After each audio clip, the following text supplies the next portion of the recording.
So I've been moving some stuff around, trying to figure out what works best specifically for this setup. I did get a desk. I obviously got a chair.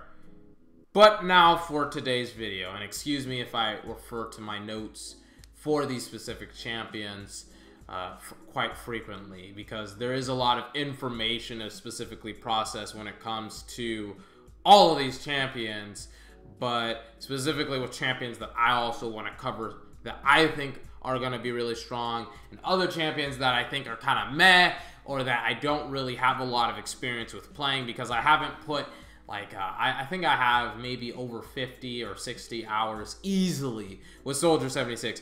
I don't have that much time with Mei or Sombra or Bastion, so it is a little bit difficult for me to be able to analyze those specific champions when I haven't really had a lot of play with them. That being said, starting off, we're going to go with Mercy. Now, Mercy's a great champion. She's a great champion because she's easy to use, she's easy to be effective with. What that means is that it doesn't take a lot for you to be able to maximize her play, to be able to actually play Mercy, as well as she's actually an efficient healer. She's great at solo healing. She has an ult. I shouldn't say great at solo healing, but she's good enough. She's good enough to be able to be reliantly picked, excuse me, in games. And on top of that, you have her ult. Mercy's ult is a beast in and of itself, because Mercy's ult can be used in a lot of different ways. You can use it to save yourself as Mercy. That's kind of the bare bones way of using it. You can use it to res one person who may have died by getting picked or getting caught out or because of their positioning, and she reses them, and that's the game-changing ult. That's the ult that breaks the team fight and sways the pendulum into her team's favor. She also can use it in very big and dynamic ways to get the 4-5 man reses. She can also use her ult to be able to kind of slow down or speed up the tempo of the fight, in the sense that, let's say Azaria uses her Graviton Surge onto your team, onto the Mercy's team. The Mercy can ult after the grab, and the team just doesn't use their ults before grab, and the entire team comes out of res after the Zarya has grabbed with all of their ults up. Her ult is very dynamic. She's a very versatile champion. I think she gets at least an A. She's in that category of being a really, really great champion who's almost a verse all. Really, when you get into the higher tiers of play, it is a little bit easier to pick off Mercy, but with a really good Mercy, and this is like kind of the upper echelon of play, the higher tiers of play. A really good Mercy will know how to use her Guardian Angel, her passive, and her float, her glide, whatever it's called, effectively enough to be able to really disable a flanker, in the sense that a flanker won't necessarily be able to dive the backline, like a Tracer, for example, because she'll use her Guardian Angel, excuse me, to micro between maybe a Reinhardt shield. Maybe she'll go in front of the Reinhardt shield after using Guardian Angel. The Tracer will blink past the Reinhardt shield. She'll then dash, or she'll use her Guardian Angel, the Mercy, to get back behind, and the Tracer will constantly try and micro back and forth between the Reinhardt shield. A good Mercy will be able to do that, and her passive is consistently healing her. So I think Mercy as a champion, because of her ult, because of her healing, and I haven't even talked about her damage boost, all of that, and her pistol, all of this utility gives her a really, really great positioning in not only the current meta, but in most team comps. You can really build her into most team comps. She's not a champion that requires you as a team to build around her, and I think that's what makes her a strong champion. Now, you have Ana. Now, Ana isn't necessarily as easy to use as a Mercy, and both champions, because they're healers, they can easily build their ult, for obvious reasons. Now, Ana is a little bit more harder to use for the specifically of the fact that you don't hold R2, you don't necessarily hold a button. That's completely different with Ana. Ana, you have to aim. Ana, your positioning actually matters because you don't have an escape. You have CC in the sense of the sleeping dart, but you don't necessarily want to use your sleeping dart as a way of escape, thereby Ana will be way more back. Her positioning will be way further back than a Mercy. And I think that's very important because it borderline isolates her in the sense that, let's say you do have a flanker. Now with her damage reduced, she can't 1v1 actually some DPS, specifically Tracer. Tracer was actually really weak against Ana if she got sleep darted, because Ana would sleep dart her, Ana would bionic grenade into a headshot, Tracer would die automatically. Now Tracer can easily recall the health and either blink away or blink aggressively around the Ana to try and kill the Ana. But because Ana has the nano boost, which can be combined in so many different team comps and so many different champions. You can combine it to Soldier to give you the Nano Visor. You can combine it to Genji to give you the Cyber Blade. You can give it to Reinhardt, which you definitely don't want to give it to because there's just better ult combinations. You can give it to Roadhog combined with his ult. He's really, really powerful with that ult. There's a lot of different combinations you can give it to. You can also give it to McCree to get, to make the Electric Cowboy. Again, there's a lot of different combinations to give, to put the Nano Visor into comparatively to really most other champions. Like, there's not a lot of champions that can really take use of their ult and really dish it out to every other champion, which I think that's why Ana is so effective, because you can play her into a lot of team comps, as well as you can play her into a lot of maps. But the problem is that she's she's moderate to use. You have to be able to have really good positioning. But I think that she's almost up there with I think she's actually better than Mercy. I think she is a better champion than Mercy, but she's a little bit harder to use than Mercy. But then again, it's not overly difficult like a Genji, for example. Now, Soldier 76 is arguably one of the best DPS in the game. You have Tracer, you have Genji, you have Pharah, you have those four, but Soldier as a DPS, I feel like he does exactly what I want him to do. He does DPS. There's no flair, there's no finesse, there's nothing. Straight up, he just does what I want him to do as a DPS. He has a lot of damage in his pulse rifle. He has the Helix rocket for utility. He also has his biotic field for healing, and he also has the sprint to be able to reposition, not as fast as a Genji or a Tracer, but he can reposition himself relatively quicker, than a McCree or a Reaper, for example. And I think that that's pretty important when it comes to Soldier, because Soldier needs to constantly take or retake or submit the high ground. It's constantly that ebb and flow when it comes to Soldier. You're constantly, taking the high ground, you're retaking the high ground, you're utilizing the high ground, or you're submitting the high ground because the enemy team sends 4 or 3 people up top, and you're just like, okay, I'll submit because I know that half of their team is either on the objective if it's an offensive or defensive position, or the other half of the team is up where I am. So now they have a split team. I'm the only person up top, or the rest of my team is up top with me, and right now I have a really great position to either submit the high ground and go join up with my team, or my team is already here, so I'll just back off and take a better positioning. Also with Tac Visor, it's such a versatile ult in the sense that you can solo ult. You can use it without any type of combination, even though that's never what you want to do in Overwatch.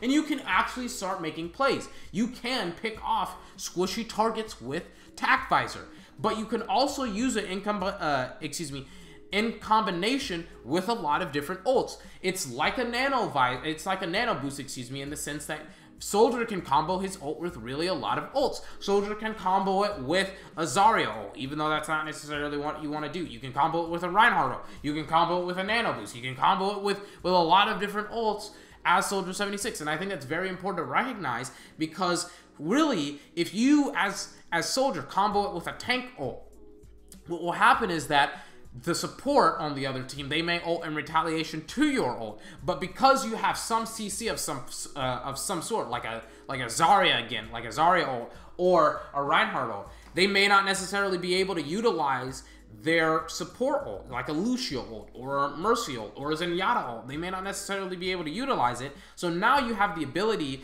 and free reign of being able to use your ult without really being punished in combination with another tank's ult. And I think that Soldier's velocity and Soldier's versatility makes him such a really great champion to play into literally everything. You can play Soldier into every type of combination of team comp and still be effective as a champion, and I think that's what makes him super strong. He's also very easy to play. Relative to most other DPS, his ult is pretty easy to charge, I personally think, especially if you're able to consistently crit and you don't die. I think that his ult is pretty easy to charge. I think he is a really great champion. Really, the nerf is kind of like, you know, what are you going to do about it? But I still think he is a really great champion. For the past, what, 2 seasons, 2 out of 5, you know, because Season 5 will start in maybe 2 weeks.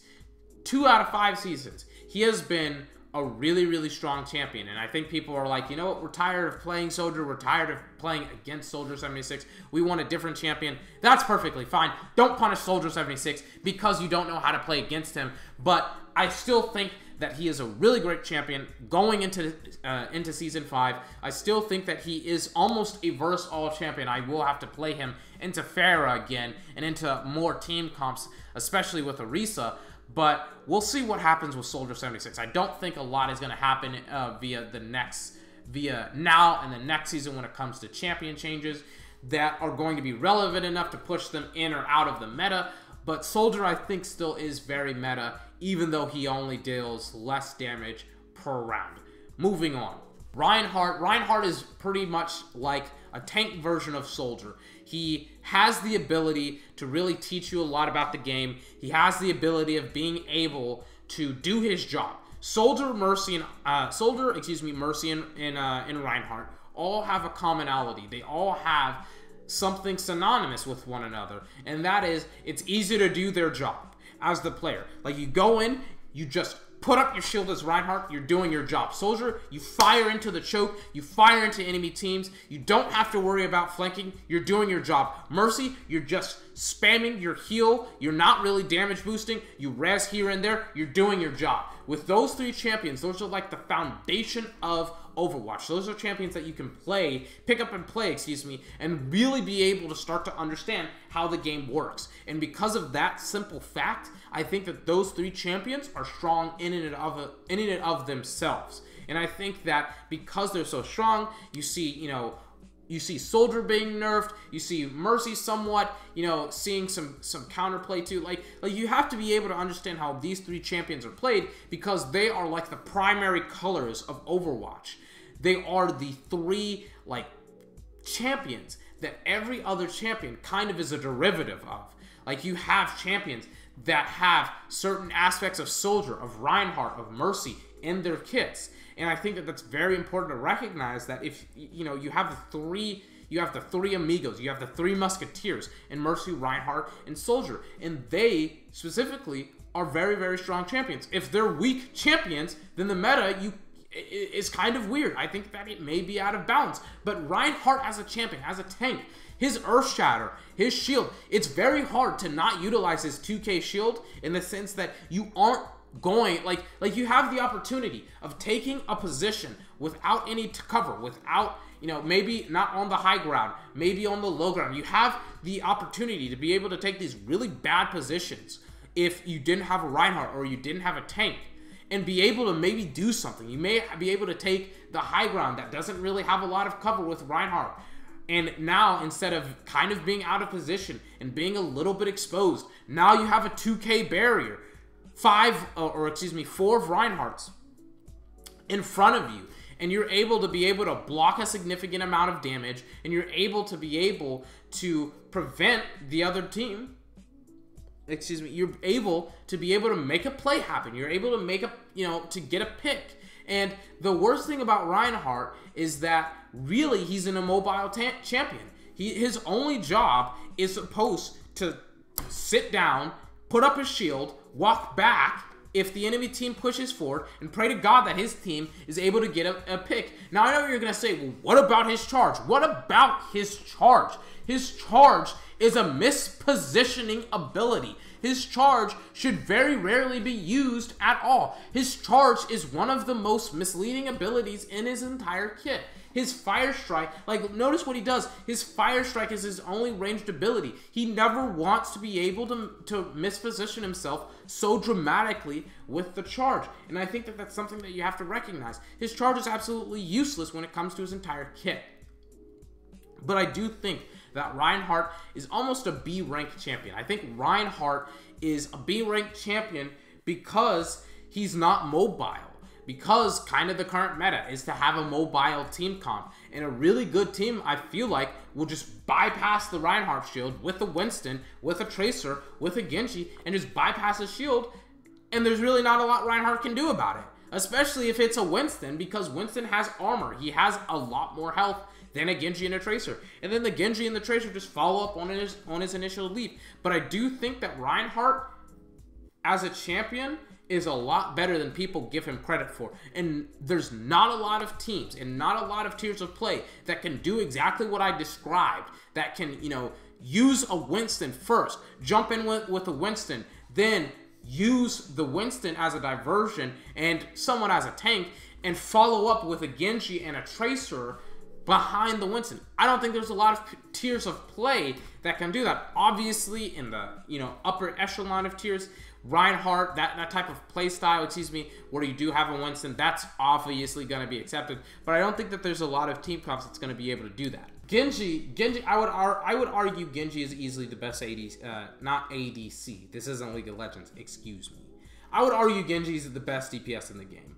Now, Genji, because of his kit, and it's literally it. It's because of his kit why he handicaps me specifically as a player, but it's also that because of his kit that he empowers me as a player. Now, Genji as a champion is able to do a lot more than really the average champion. I think that he can flank and carry his team really a lot better than most other champions. Like, you can say, oh, all right, I carried my team with Soldier 76 because I got a lot of kills. Genji can really prioritize selective fire. Soldier 76, really, it's kind of like, because of your positioning, because of your really good positioning, you're able to really capitalize on opportunities that the enemy team gives you. Genji can make his own opportunities happen. He can dive the backline. He can, you know, he can get out of the backline if he needs to with his dash. He has the ability to kind of act like an assassin in League of Legends, in the sense that he can burst down really squishy targets. He has the ability to prioritize that. And his Dragon Blade, by the way, combined with either another ult or just by itself, is a really strong ult that can almost wipe an enemy team by itself. And there's really not a lot of counterplay to it if there's a nano visor, or excuse me, not a nano visor, but a nano blade.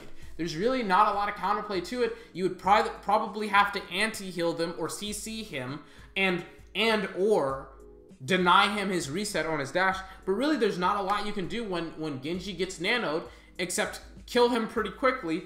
And yeah, that's pretty much it. Whereas Soldier, it's like, you know, you can just get a support, not item, excuse me, but a support ult, like a Lucio or a Zenyatta, and there's really, you know, not a lot that Soldier can do against one of the two of those ults. Genji, for instance, can cut through a Lucio ult. He can find the Mercy. Soldier can't necessarily do that. He has to use his tac visor in a way that kind of makes him, you know, that makes him stationary. You don't necessarily want to move with tac visor. You don't want to reposition. You want to find a spot, tac visor, fire off with tac visor, and boom, use up tac visor. Genji can be able to move and be more mobile, really, than most other champions in the game, and on top of that, he has the ability to create his own opportunities, which makes him a really strong champion. And I think the best DPS in the game. Now, Roadhog, we start to find that Roadhog is easily a C or D tier type of champion. He is a okay champion. Now, there's a lot of counterplay for Roadhog. For instance, you just avoid his hook. His hook is his whole kit. Like, his hook is his whole kit. Like, there, you can say, well, you know, he has a heal. Well, you know, he has his ult. Well, you know, he's a tank.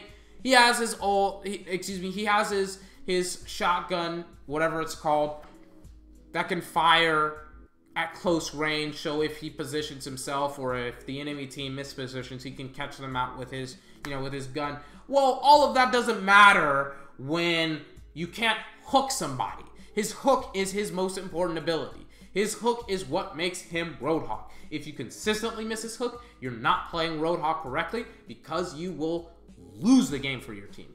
There's just no... if you're missing your hook, there's no reason for you to play Roadhog. There's better champions to play than a Roadhog. Even though his heal is nice because it makes him self-sustaining, and even though his ult is nice, for disorganizing the team, it's like that's kind of like the best things about his kit. Obviously, the hook is one of them, but it's super easy to counter. You can have a Zarya on your team, or you can have a Reinhardt, or you can take a high ground. It makes his hook really, really difficult to hit, because you just back off as he throws the hook at you, and he hits the top of the high ground, and instead of hitting you. There's so many ways to counteract Roadhog's hook, which is his entire kit in and of itself, and really, Roadhog doesn't have a lot of great ways to counteract that, because he's a slow-moving tank who is very easy to crit. It's like, if you're in a straight-up 1v1, and you use your heal, let's say against a Tracer, it's pretty much over. She'll crit the hell out of you. She'll build a lot of ult charge. There's really not a lot you can do as Roadhog. It's not very fun for you to play as Roadhog when that type of situation happens, especially when she pulse bombs you after she crits you with her headshots. It's just, Roadhog is not a great champion. He is a moderate champion. He is okay. He is very moderate to use, I would say. He is almost hard to use because, again, of his hook, but I do think that Roadhog is a good enough champion to be able... I think his functions, his mechanics is good enough to be able to, for me to say, he's a C-rank champion at best. Now, I'm going to be kind of talking about McCree. Not McCree. Now, Lucio is... I don't really know a lot about Lucio. I haven't really played with the new playstyle because... of the Lucio, excuse me, because I haven't really played Lucio, and I'm not really a healer, so I haven't really played Lucio whatsoever. But I haven't really seen a lot of the new Lucio's playstyle. I do like it. His ult, because he is a support, is pretty easy to build, but I understand the Lucio playstyle. I somewhat like it, but Lucio is still a really cool character, a really cool champion, I feel like. But I think that he is a B, almost A tier of a champion. I don't think he's up there with Ana and Mercy just yet, because you would like when you think about it, you wouldn't necessarily say, okay, we need a Lucio. You would probably say, all right, we probably need an Ana or Mercy in most games. You don't necessarily think that when it comes to a Lucio, and I think that that's kind of why he's a B tier. Other than that, I kind of don't have anything else to say about Lucio, because I don't really know a lot about him. Now, we get to one of the worst champions when it comes to not League of Legends, Overwatch. And that is easily McCree. McCree as a champion is easily one of the best designed champions in the game when it comes to what Blizzard wants in his kit. It is absolutely perfect. His design, his kit is perfect. Is perfect for what Blizzard intended. This is his kit, and this is what they wanted to intend. But the actual function, the mechanics, how his kit is utilized in the game is so bad that they need to actually change out his abilities, because I don't think that there's any way to actually make him a champion that's usable right now in the game. And if you don't believe me, if you want to say, well, I can two-shot people as McCree if I headshot them. Well, his two-shot relatively works at a medium range. It doesn't work at a long range. It obviously works most effectively at a short range. But when you think about his kit, and really, again, he's a medium range champion. If you think about his kit, none of his kit helps that specific playstyle, the two-crit shot type of mentality and playstyle that he has. And I'm going to break it down to you like this. Now, let's start off with his abilities. Let's start off with Flashbang.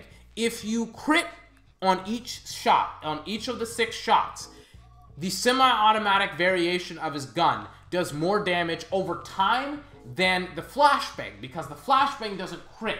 Because the flashbang doesn't crit, it doesn't deal as much damage with the individual shots as it does over time. And that's why his flashbang is very rarely used by most players, because it's easier to just crit with his headshots than a flashbang, because you would have to roll into the flashbang with obviously your roll, and then flashbang into like the stomach of somebody, because you don't want a round to just scatter off into space, because if it does, then you aren't going to be able to really get the most damage out of Fan the Hammer.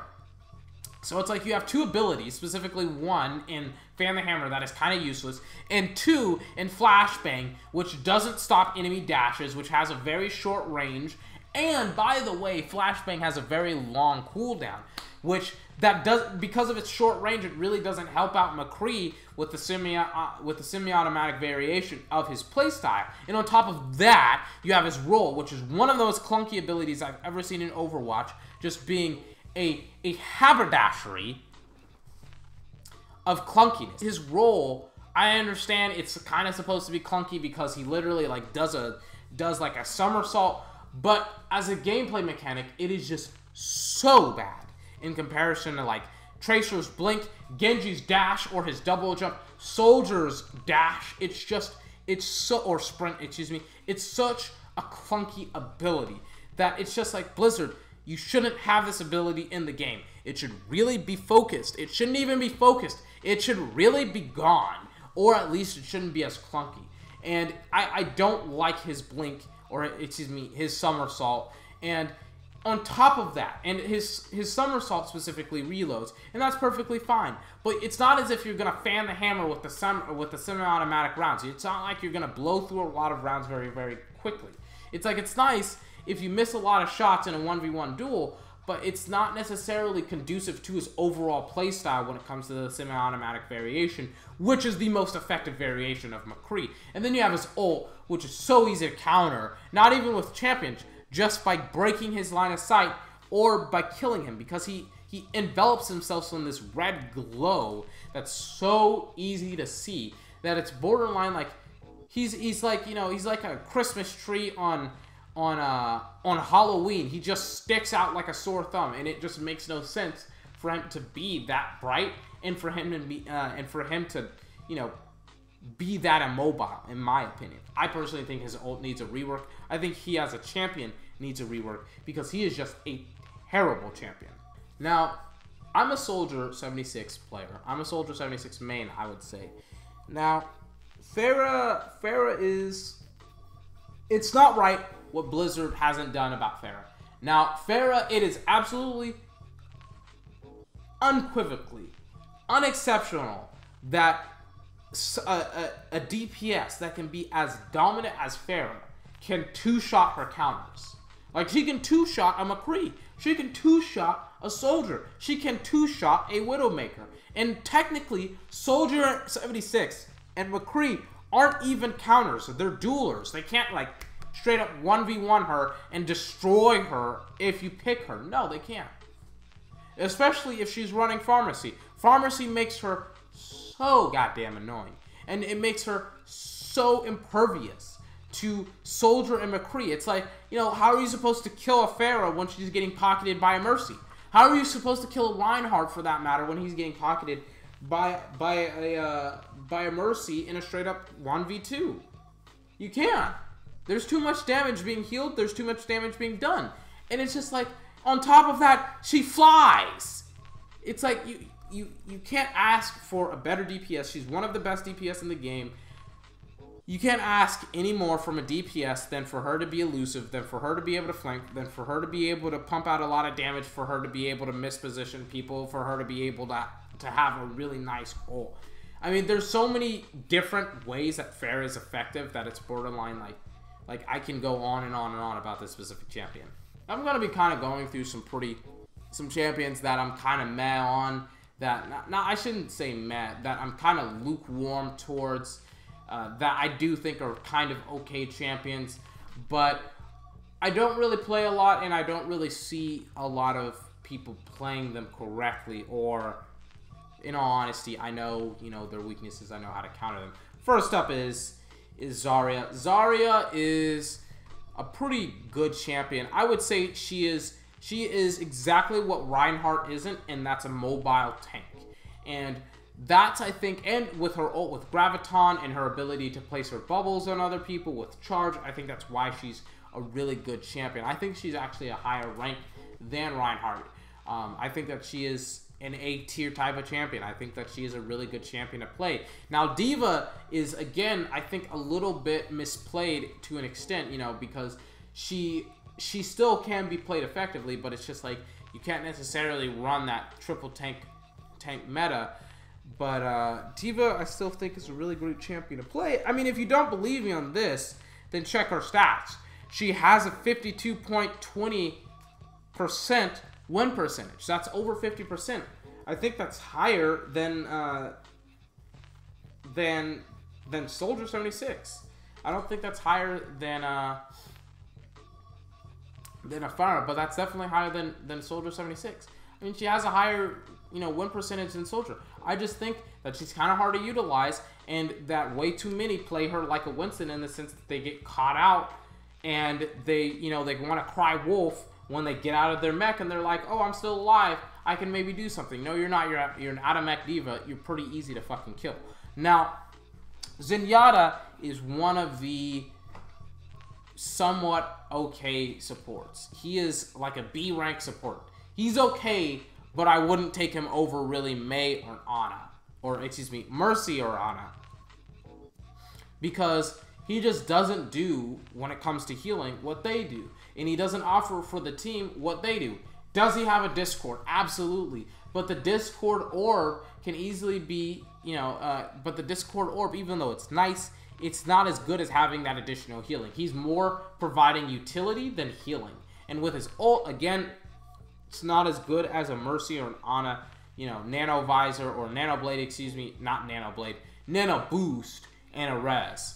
Widowmaker, by the way, if you play Widowmaker, if you play McCree, you are pretty much acknowledging, I'm playing a champion with a really low win percentage. And I'm going to accept that, and I'm going to still try and play my best. Like, that is what you're essentially saying when you play Widow, when you play Hanzo, and McCree. That you're playing a champion with a pretty low win percentage when it comes to most other champions. And that you have to recognize that your team kind of understands, oh, okay, these champions are pretty low winning when it comes to competitive. But I do have a lot of respect for Widowmaker players, because the ability to be able to you know, I played Widowmaker one game. I was completely lost. I did not want to play this champion anymore. I was sad. I could not play Widowmaker. So I have a lot of respect for people who can play Widowmaker. I have a lot of respect for the Widowmaker mains. Just recognize that if you aren't getting kills, you aren't doing your job. You know, Widowmaker is almost as simplistic as Reinhardt, Soldier, and Mercy. If you aren't dealing DPS, healing, or, you know, having your 2k shield up, you're not playing this champion specifically very well. Widowmaker is exactly the same thing. If you aren't getting picks with Widowmaker, doesn't matter how much damage you're dealing. If you aren't getting picks, you're not an effective Widowmaker. That's just how it is. Now, I don't like Winston. Winston, I hate his Tesla cannon. I hate his jump. I hate his barrier. I hate his ult. I hate everything about his kit. But everything about his kit makes him essentially a in-meta pick. It makes him, you know, he's one of the main aspects of dive comp. And I feel like a lot of people really, really, you know, draw towards him because he's in dive comp. Not necessarily because he's a very well-designed champion. And I think that dive comp is essentially what, you know, what has taken hold of the current meta. And I really, really don't like that. I really don't like Winston, because Winston is pretty much an excuse to have bad positioning.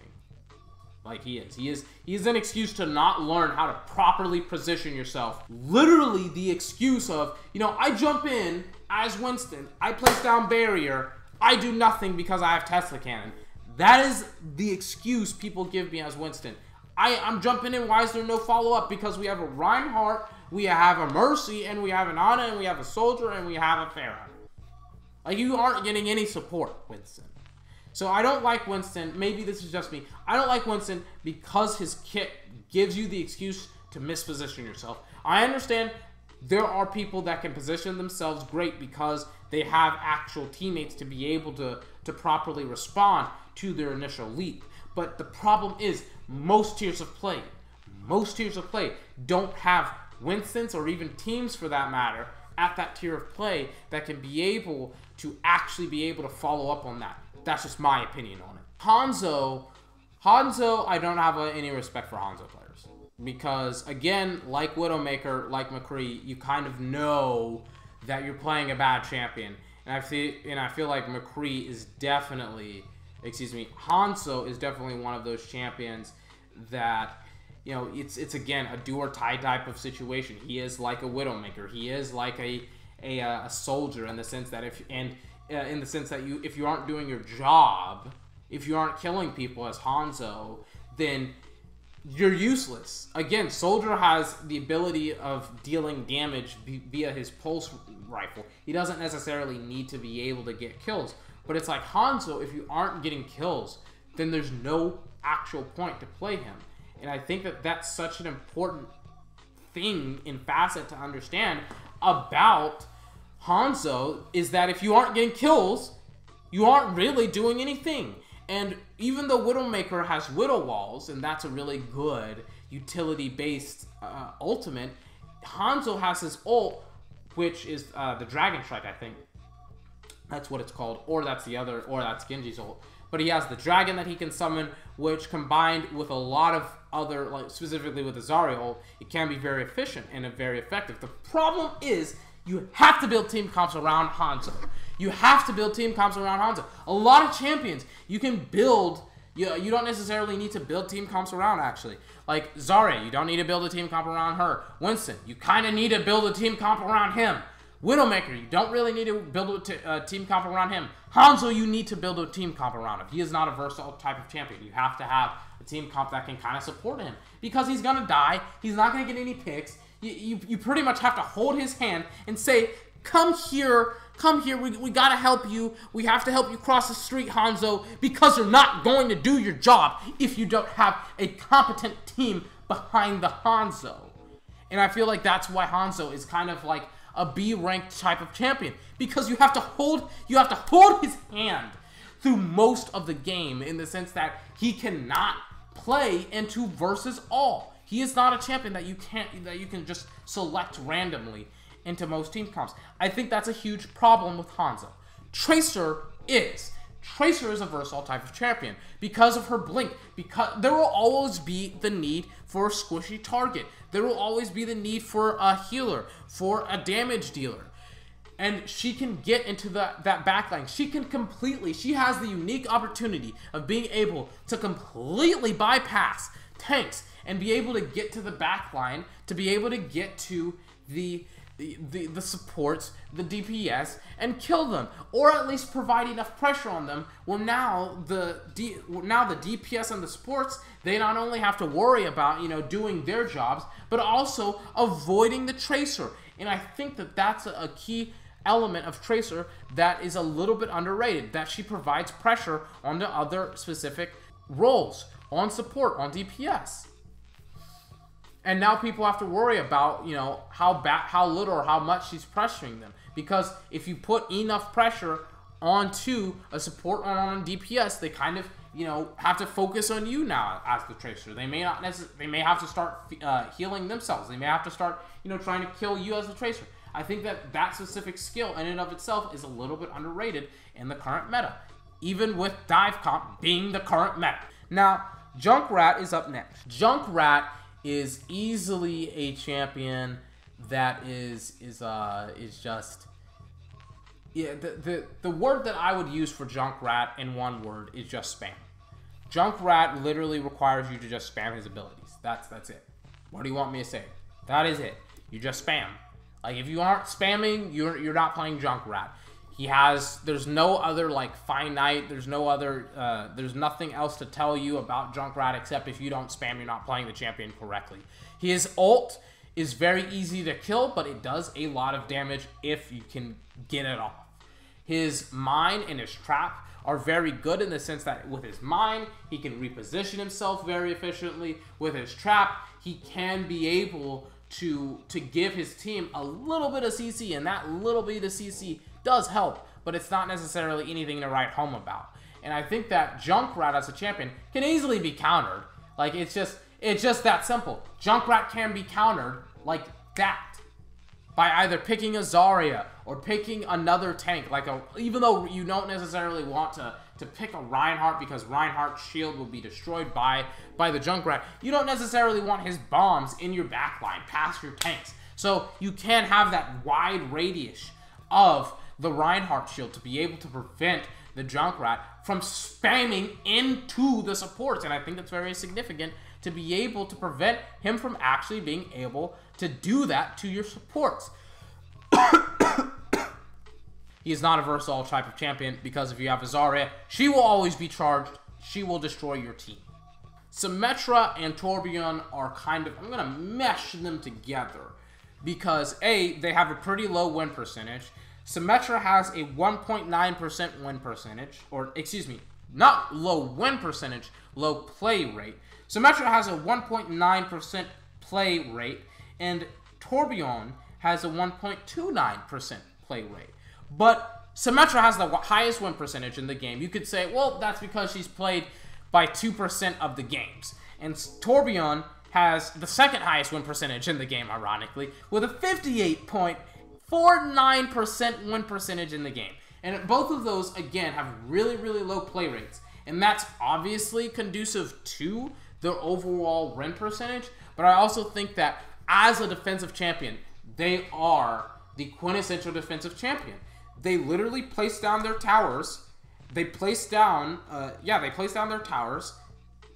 And literally, they just have game-changing ults. Torbjorn becomes a tank with almost a fully automatic rifle. Symmetra is able to place down a teleporter to be able to get her teammates from spawn to the objective. And she also has a shield generator. And she also has turrets that can deal a surprising amount of damage, and I think that can also slow. Torbjorn has a tower that can do some pretty good damage if left unchecked. I think Torbjorn and Symmetra are two of the best defensive champions in the game. But there's so many better picks to play on defense because you want that ability to be able to constantly move, and their weakness is to constantly be able to move. Now the other side of the coin, the vice versa of that, is that they're terrible offensive picks. If you play offensively with Symmetra and Torbjorn, you're acknowledging that you are borderline throwing the game for your team because their whole premise is to be able to plant their defenses down and let them go to work while building their game-changing ult. Their defenses aren't meant to be mobile and fluid. When you're attacking, that's the whole point. When you're on defense, they're great, but when you're attacking, they suck. They're terrible champions to play. And I think I say, hey, they're the best defensive champions in the game, but right now, current team comps, especially even moderately, high players like Platinum and Gold, like they aren't necessarily gonna wait around and let you set up your towers on attack and on defense. They're gonna be able to push through and be able to break your defenses. And I think that that's pretty important to recognize when it comes to Symmetra and Torbjorn. Even though, hey, they're great for just defending a point, that you're not necessarily going to be defending that same point for the entirety of the game. I don't know about Orisa. Orisa or Ariza. There's multiple ways to mispronounce her name. Orisa, I'd have to see more. But Orisa is definitely a Sombra type of champion. She has a lot of utility in her overall kit, like a Sombra. And I think Blizzard definitely wanted that to be the focus of Orisa. Now, the problem is, I think that we're still learning her as a champion, even though that I think that we still kind of have a basic understanding and a basic picture of Orisa. But I do think that Orisa, she does provide a lot of utility for the team. Will she replace Reinhardt? Hell no. People thought she was going to replace Reinhardt. She has a 900 health barrier. Reinhardt has a 2k barrier. You're not going to replace that barrier ever as Orisa. But that's neither here nor there. Now, you have Sombra. Sombra is, again, like a McCree and like an Orisa in the sense that what Blizzard wanted from a design function, from a design point, is exactly what they wanted. You know, they wanted her to be able to hack the translocator, the stealth. That's exactly what they wanted. The problem is that her function in the current meta is pretty bad. That is like really, you just hack health packs. That's pretty much all you can do. Her damage is terrible. And by the way, do you want to know who has the worst win rate in the game? Sure, her damage is pretty bad. You really want to rely on her ult to give you, you know, the initiation that you would want in a team fight. But it's like, as a champion, it's just so frustrating to play as and not even to play against, because her translocator, really, there's only two ways that you can utilize it. It's aggressively and passively. Like, there's so many ways to be able to predict how she will use her translocator because of the player. The player isn't very flexible when it comes to Sombra, because there's really not a lot of ways for you to play Sombra. Like, here's how you play Symmetra, or Sombra, excuse me, how most players play Sombra. They throw down the health pack, or they throw down the translocator out of health pack. They hack the health pack, then they run away, they stealth as soon as they get to a certain champion, then they unstealth, they try and fire off rounds. They probably won't kill them because Sombra is a weak-ass champion. Then they go back to the translocator as soon as they take damage. Rinse and repeat. How you play offensively: you throw your translocator into the enemy team, you fire off some shots, you stealth, you run away, you probably won't get any kills. Because, again, Sombra doesn't deal any damage. So, again, playing a champion with the worst. It's undisputed. I have the stats on Overbuff. The undisputed worst champion in the game, or, excuse me, the undisputed worst win percentage on the game is Sombra. Hey, if you want to lose games, play Sombra. If you want to win games, play Soldier, play Pharah, play, you know, maybe not play Genji, but play easy-ass champions. Moving on, you have Mei. Mei is one of those champions, like Orisa, that I just don't understand. She is a enigma wrapped in a labyrinth, wrapped in a maze for me, because I just don't play her that much. But I understand that you can use her wall to get picks. You know, if someone's coming through a choke, you wall off the enemy team. There's really not a lot they can do about it. Her ult is really, really strong in objective control, but I do think that Mei as a champion is kind of in a B rank type of category because of her alternate fire, and because really of her difficulty, and also because I'm trying to think of ways that she can really help her team, and it's her ult. But at the same token, it's very, very hard to charge her ult, and you know, in comparison to a lot of other champions that can kind of do her role as, what is she, a DPS, a support, really. I think she can kind of be a DPS, but really she's not. But I mean, Mei is a weird champion that I don't play a lot. Reaper, pick Roadhog. There's no reason for you to play Reaper, and I literally mean that in the best way possible. You literally just pick Roadhog. Reaper doesn't have the defensive stats. He doesn't have the sustain as Roadhog, and he, worse yet, doesn't have the health. But he has the close range as a Roadhog. He doesn't have the CC of a Roadhog. His ult is way better than Roadhog's, but Roadhog's ult can cancel out the Reaper ult by just pushing him away. And by the way, Reaper only has Race, which kind of is substituted by Roadhog with his health and with his healing ability. Like, that's literally how you kind of get through the Roadhog. Like, there's so many ways to get past, or not Roadhog, excuse me, Reaper. There's so many reasons not to play Reaper into a Roadhog that's borderline ridiculous. Don't play Reaper. Play Roadhog. Be smart. Finally, we got Bastion. Bastion, it may not necessarily be a versatile type of champion. I feel like you need a Reinhardt. If you don't have a Reinhardt, because Bastion is somewhat like a Hanzo and a McCree, you pretty much have to hold his hand, drag his hand across the street, and say, you know what, I'm not going to let you do whatever you want to do because you're going to get yourself killed. Literally, that's what Bastion is. If you don't have a Reinhardt with a 2k barrier, then he's going to die. He's going to be mispositioned. Like, usually, you know, there are some places where it's like, oh, okay, you know, as Bastion, I'm not necessarily in a really bad place, but because you aren't protected by the Reinhardt, you will be. Because you have nothing to protect you, and you're a pretty fucking immobile champion when it comes to most of the other champions, if not all of the other champions of the game. I know that it's easier to transfer in and out of the tower range. I'm not making the argument that it isn't. I'm making the argument that because you sit down as a tower and you can only turn on a swivel and you can't actually move while in tower form, you become a pretty immobile champion. And I think that's pretty obvious with Bastion, and I think that's why he's one of the lowest win percentages, or he has one of the lowest win percentages in the game, because he's an immobile champion and he relies on other people to support him, and I think that that's pretty significant with Bastion. Now, Bastion being the last champion, I do have to say something. All of these statistics I did get on overbuff.com. Links will be in the description down below. I do think that for the most part, the champions to definitely watch out for in the next meta are kind of the same champions to watch out for in this meta, excluding Winston. I hate that champion. It will again be Soldier. I think it will be Pharah because Soldier's damage has been decreased.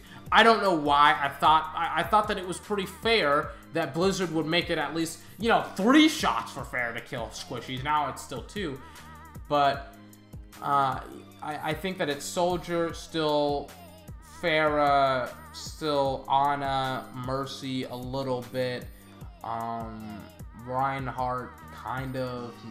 We may see Winston kind of flow out of the meta if Riot, or excuse me, Blizzard nerfs or buffs a tank. I feel like, because I feel like tanks are kind of on that threshold of being able to overtake dive comp. I feel like there's just this new team comp that is just right around the corner, that is just salivating at the opportunity of overtaking